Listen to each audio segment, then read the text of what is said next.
নমস্কার, কেমন আছেন সবাই? মাই সিম্পল রান্নাবান্নার আরও একটি নতুন ব্লগে আমি দেবশ্রী সবাইকে জানাচ্ছি স্বাগত।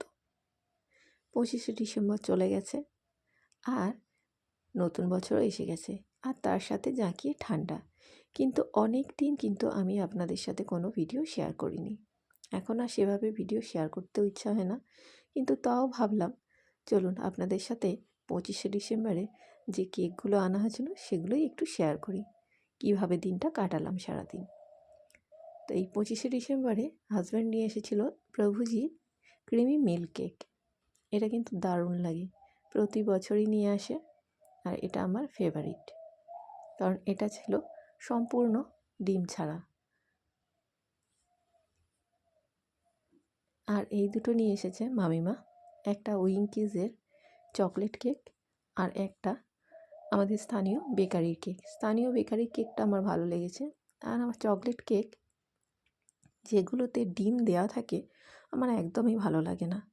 সেটা যে কোনো ব্রিটানিয়ার কেক বলুন, যাই বলুন, আমার ভালো লাগে না। আর যেহেতু 25শে ডিসেম্বর বৃহস্পতিবার ছিল, তাই সেদিন নিরামিষ হয়েছিল, তাই আগের দিন হয়ে গিয়েছিল আমাদের চিকেন কষা, তার সাথে বাসন্তী পোলাও। তোমাদের কম্বিনেশনটা কেমন লেগেছে অবশ্যই কমেন্ট করে জানাবে। আর 25শে ডিসেম্বর রাত্রে আমরা সবাই মিলে সপরিবারে চলে গিয়েছিলাম শ্যামপুরে ম্যাজিক শো দেখতে। আমার হাজব্যান্ড, আমি, আমার ছেলে, আমার জায়ের মেয়ে, আর সাথে ছিল আমাদের মামু আর মামিমা। তো সবাই মিলে চলে গিয়েছিলাম ম্যাজিক শোয়ে। তো এখন তো আর সেভাবে সিনেমা হলগুলোতে সিনেমা চলে না, তাই মাঝে মাঝে এরকম ম্যাজিক শো আর নাটক এইসবগুলো হয়।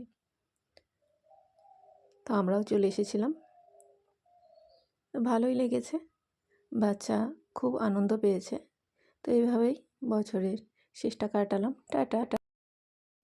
ম্যাজিক শো দেখতে গিয়ে আমরা সবাই মিলে সেলফি তুলেছি, আর ম্যাজিক শোয়ে ম্যাজিশিয়ানদের সাথে আমার ছেলে সেলফি তুলে নিয়ে বাড়ি ফিরে এসেছে। কেমন লাগলো ব্লগটা অবশ্যই কমেন্ট করবে।